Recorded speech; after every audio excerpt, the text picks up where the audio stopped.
everyone, it's Jack from Cultaholic.com back again, and you know what time of week it is. It's Friday.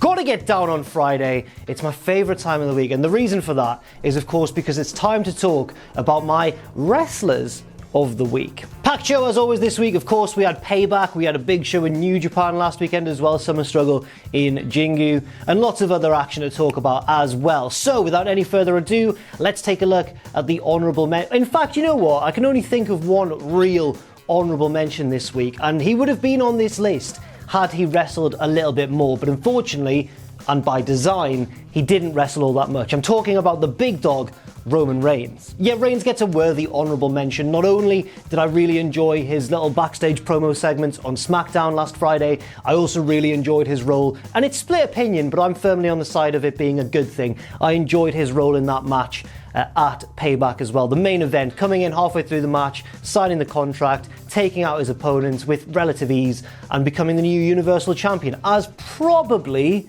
a heel. I like it. I like where it's going. I'm fully behind Reigns as a heel. Yes. Should have been 3 years earlier. But yes. Very much enjoying Roman Reigns at the moment. But now on to the top 10. And number 10 this week is a man named Tetsuya Naito. Once again, the IWGP Heavyweight and IWGP Intercontinental Champion. Naito, right, okay, so fair enough. Like, you could argue that somebody winning those two big belts once again in New Japan, the land of great matches and work rate, that would usually be like much higher on the Wrestlers of the Week, like league than number 10. But unfortunately, this feud with Evil has not been enjoyable in my opinion. And I wasn't delighted that Naito had won and got his revenge on Evil and took those belts back, and he's got one over on the Bullet Club, which should have been the emotion that I felt. Instead, I felt a sense of relief, like, oh my god, this feud might finally be over. And that's not really the ideal reaction from a fan, is it? It was an alright match, but it was not a New Japan style match, and it was not the sort of match that Naito and Evil could have had, where they just thrown in the ring and allowed to go at it. Instead, obviously, we had lots of interference. Sonata even got involved as well. And the match was okay, but it wasn't what it could have been, and it certainly doesn't stack up against some of the better matches this week. But as I say, I am relieved that Naito is once again the double champion. A strong argument could be made to suggest that he never should have lost those belts anyway. Evil's reign hasn't really been that great, and I feel bad for Evil. It's not his fault. It's just been hamstrung by interferences and weird sports entertainment heelishness, which doesn't really fit in the New Japan context, I don't think. And yeah, I'm just glad that it potentially is over, although I could see Evil getting a rematch down the line. So 1 point for Naito, though, number 10 in this week's list. He is the champion once again, and hopefully everything can slowly get back on track. Now on to number 9, Shayna Baszler. Shayna is, of course, one half of the new WWE Women's Tag Team Champions, along with Nia Jax.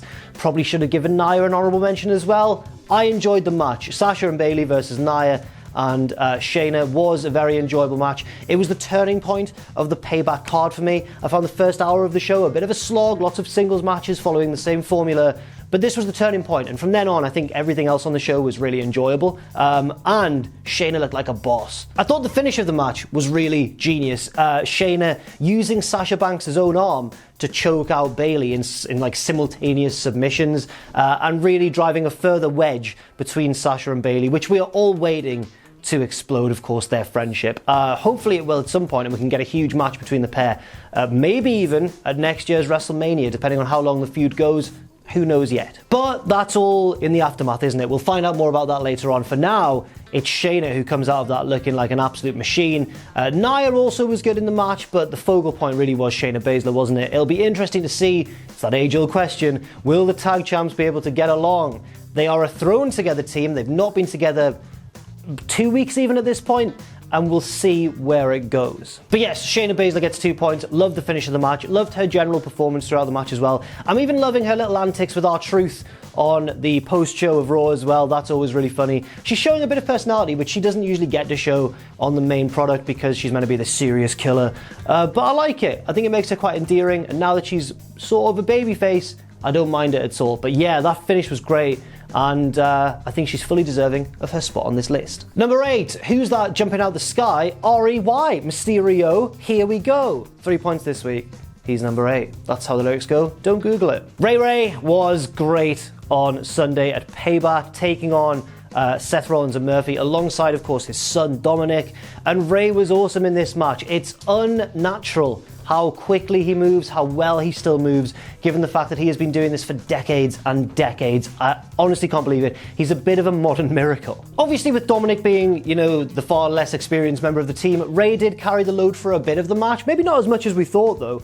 But whenever Rey was in the ring, you could count on everything to go smoothly and well. He squeezes so much drama in. A lot of that is obviously, as we know by this point in his career, natural drama, because he's so much smaller than his opponents, pretty much always. But when he fires back, he's got such smoothness and such agility and such quickness. It's really always a joy to watch. It never really gets old. And of course, importantly, Rey and Dominic did win the match. They got revenge on Seth and Murphy after Seth beat Dominic in that SummerSlam match.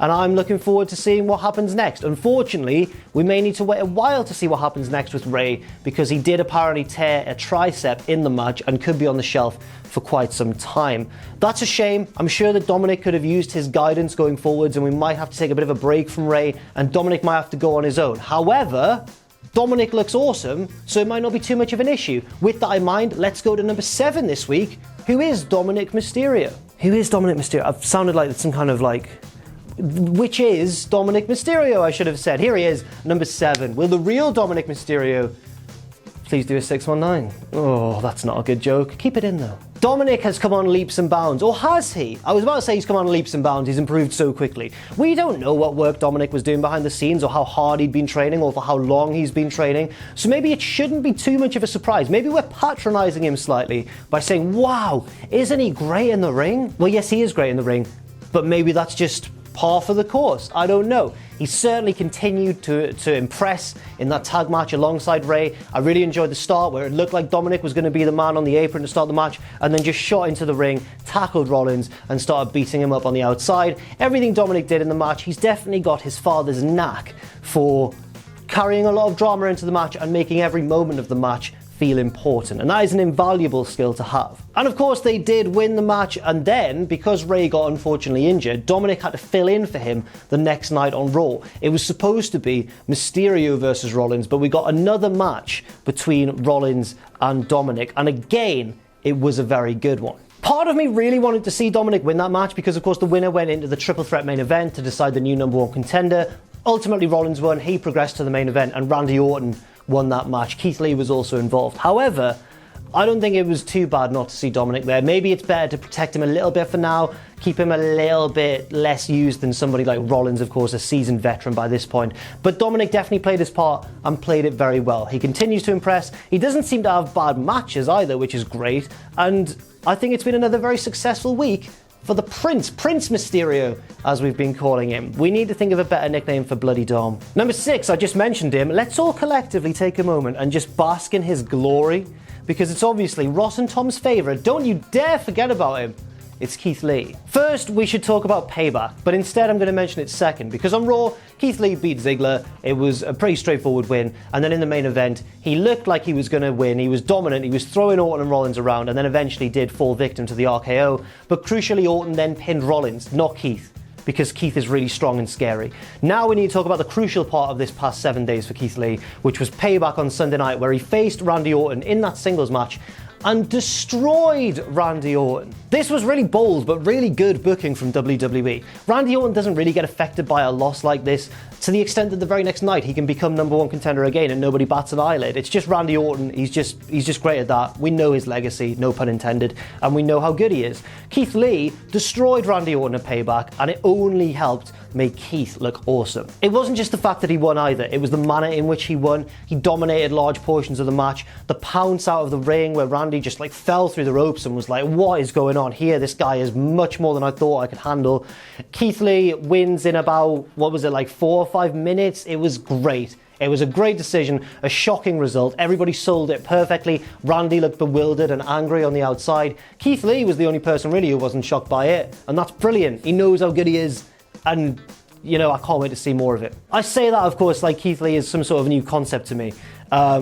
Of course in NXT he was brilliant, of course in Evolve and on the Indies before that he was brilliant, but now this is a really crucial stage in Keith's career. He could become the next major WWE star if they don't get bored of him and continue to book him right, because so many times we've seen someone get called up from NXT, get a hot start, and then something goes wrong or nothing goes wrong and WWE just kind of go, we don't really care anymore, let's have more of, the same people that we always see. But hopefully Keith is the guy who can break the mold, who can shatter that glass ceiling. I really hope so, because he's got everything. He's got size, charisma, buckets of charisma, ability in the ring, incredible agility for a man of his size as well, and a really likable babyface factor about him as well.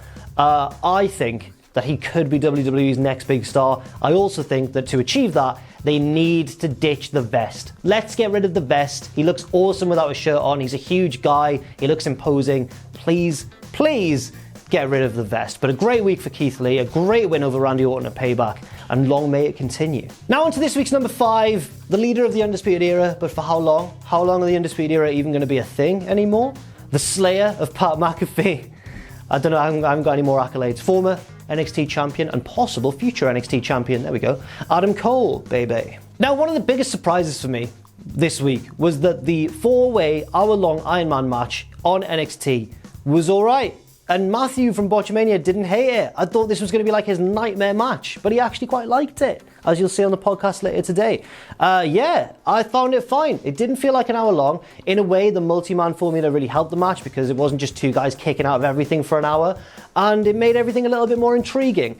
Adam Cole, of course, won the match, sort of, but also drew with Finn Balor. We get a rematch next week. That caused a bit of controversy. A lot of people were saying, how dare they book an hour-long match which ends in a draw? Then again, Tom Campbell made a very good point, saying that if there were paying fans in attendance, he'd fully understand that argument. But because nobody had paid to be there, it's not as if we've been totally robbed, is it? Cole was great in the match, of course. He was a real highlight with that very, very late pinfall on Finn Balor to tie things up, and goes into that rematch with Balor next week to determine the new NXT champion after Killer Kross unfortunately had to vacate the belt. But another intriguing thing about Cole is all the other things going on with him outside of this match and outside of this chase for the NXT title. The Undisputed Era cracks are starting to form. Could we see them collapse next week? Could we see Pat McAfee get back involved and maybe cost Cole the rematch, the sudden death overtime match with Balor? There's a lot of possibilities, and I like where it's going. I always like when Cole is the focal point of things on NXT because he's so good.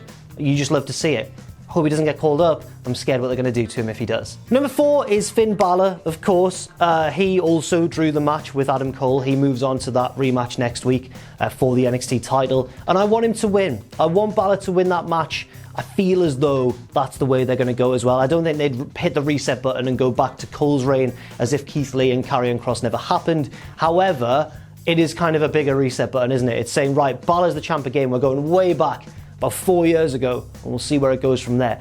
Now, I think, 5 years ago maybe even, wow, oh, I'm old. Now, I think that that's the right call. I think that Balor should be the next NXT champion. There's no guarantee of that, obviously, but I think were he the champion, it would take things in a new and fresher direction. And I feel that's really what NXT need at the moment, because the brand has not been as consistent recently as it has been in previous years. And with Balor as the champ as well, you know you're going to get a great match every time he hits the ring. The same is true of Cole as well, but I just feel like Balor would be a bit more of a fresher face at the top of the roster. Also, did you see the end of the match? After Cole had hit his knee and went to pin Balor and the time was ticking down, I honestly thought that I have to really praise Balor's timing here. I don't know how he knew in his head how long was left, but I thought they weren't going to get it in time. He lay motionless. Cole's trying to turn him over for the pinfall. Balor's just not moving. And I was like, oh my God, they're not going to be able to do it. And then eventually he did roll over with like perfect timing, and Cole was able to make the pinfall. I don't know how he did that. I guess it's the sort of thing you just learn when you're at the top level for years and years and years, as Balor has been, as both Balor and Prince Devitt before that. But man, that was terrifying, but it was awesome as well. Next up, number 3 this week, we're going back to New Japan Pro Wrestling. There were a whole host of title changes at that show in Jingu, that open air show, which looked very nice, by the way. And one of them came courtesy of this week's number 3, Minoru Suzuki. Suzuki, of course, faced Shingo Takagi in the never openweight title match, and shockingly, I think, in my opinion anyway, shockingly beat him, and is now the new never openweight champion for the second time, I believe, in his career. Yeah, I was shocked. I couldn't believe it. I thought Shingo was going to have a long and terrifying reign with that belt, but then he was toppled by an even more terrifying guy in Suzuki. It was a competitive match. It wasn't an easy victory, of course, with just two really scary men battering each other across the ring. And I think the match was everything that it should have been as well. You look at a match, you look at Shingo versus Suzuki on a card and you think, well, that's the sort of match they're going to have, and I don't think any of us would have wanted it any other way. But as good a win as I think this is for Suzuki, which is why he's so high on Wrestlers of the Week this week, I think it's a bad loss for Shingo Takagi. I think that Shingo's losses should be few and far between, and when they do crop up, it should be to somebody like Sho, for example, who he's lost to in the past in monumental fashion. It should be to somebody who gets really elevated by beating the Dragon. Instead, of course, Suzuki's got nothing to prove, really. Like, Suzuki's beaten Shingo, great for him, but, you know, we know he's tough. Still, maybe New Japan have some sort of plan for Suzuki going forwards with the Never Openweight title. The Openweight status of it, of course, means that he could be facing Junior Heavyweight as well. And if you don't like the idea of Minoru Suzuki battering somebody far smaller than him, then, I mean, you're not a real wrestling fan, are you? So yeah, we'll keep an open mind with that. We'll see where it goes. And importantly as well, we'll see what happens with Shingo next. Maybe he could rise through the ranks and challenge for a different belt. I don't know. Anyway, Minoru Suzuki is the new Never Openweight champion and is the recipient of 8 points on Wrestlers of the Week this week. Sticking with New Japan for a second, number 2 this week is Taiji Ishimori, Bullet Club's own Taiji Ishimori, who I think in an even more shocking result beat Hiromu Takahashi to become the Junior Heavyweight Champion. And again, I wasn't expecting that. For a long time, Ishimori's been in the tag division, often teaming with El Phantasmo before the lockdown and everything, and he's never really been that prominent in the junior division as he once was. I say that because this match was a rematch of a recent Best of the Super Juniors final a couple of years ago, which was an awesome match between Takahashi and Ishimori. They went up into the crowd, they battled all the way back down to the ring, and in the end, Takahashi got the win. I thought that he was going to get the win again this time, and the match wasn't as good as that legendary Best of the Super Juniors final, but it was still a very good one. But like Shingo, apart from Naito winning, his belts back, it's been a bad week for LIJ because Shingo lost his belt, Takahashi's lost his belt. It's a huge win though for Taiji Ishimori. Suddenly he's gone from being kind of a weirdly obscure part of the junior division to once again one of the focal points as he used to be. And you could say that that is the right call. I mean, it's a strange one. Takahashi is one of the biggest and best stars in New Japan, and maybe this is going to lead to him heading towards the heavyweight ranks. I'm not quite certain, but for Ishimori, this is about as good as it's going to get right now. I'm not saying that it couldn't get better in the future for him, but this is a huge win, and it's a giant stride forward for the Bullet Club man. And of course, despite being, despite looking about 22 and just absolutely jacked, he is older than we think. So like Rey Mysterio, who I mentioned earlier in this video, his speed is unnatural and ungodly, and I'm scared of him. 9 points this week for Taiji Ishimori. Well done, and I hope his next match is even better than this one. But number 1 this week, and my wrestler of the week, the workhorse of this week, and about once or twice a year, this guy comes along and just reminds us all, despite all the flack that he gets, that he is an elite level wrestler and is great at everything that it takes to be a fantastic performer in the ring. It's Seth Rollins. Seth Rollins is my wrestler of the week. Rollins, of course, had 3 matches this week and played his role to absolute perfection in each and every one. He won, he lost, he looked great, he looked like an idiot, and he did it all amazingly. Let's go through it chronologically. At Payback, Rollins teamed with Murphy to take on, of course, Rey and Dominic Mysterio. There was a miscommunication between Murphy and Rollins, and it led to Rollins and Murphy losing the match, and Rollins looked livid at Murphy afterwards. I'm excited to see where that goes. The match itself was one of the highlights of the show, maybe the best match on the entire card. And a lot of that was down to the efforts of Seth Rollins, not just in his heelish offense, but in bumping and selling for both Rey and Dominic Mysterio. Then, the very next night on Raw, Rollins pulled double duty. He wrestled Dominic, who was subbing in for his father in that qualifying match for the main event. Rollins got the win, but it wasn't as comprehensive as Rollins might have liked to have thought. It wasn't easy. Rollins had to really battle to put away Dominic Mysterio, and I think Dom owes a lot of this early career success to Seth Rollins, who he's been paired with quite a lot, maybe more than WWE would have wanted given, Rey's injury, but it's really worked out for him because Rollins is making Dominic look even better than he already is. And for somebody to come into the ring and just immediately hang with somebody as storied and as respected as Rollins, it really, really goes a long way. But of course, Rollins did get the win and progressed to the final, or the main event triple threat match between Keith Lee, Randy Orton and himself. The winner, of course, becoming number 1 contender. And in this match, he went from making Dominic look really good to making Keith Lee look really good. Himself and Randy Orton as well bumped around all over the place for Keith Lee, and Rollins was great in a sort of Randy Orton way, at kind of lurking in the background when he needs to, rushing to the forefront when he needs to, hitting a few moves, getting hit with another move, and then melting out of the match for a little while. It was a really good dynamic between the three, the two heels and the big baby face.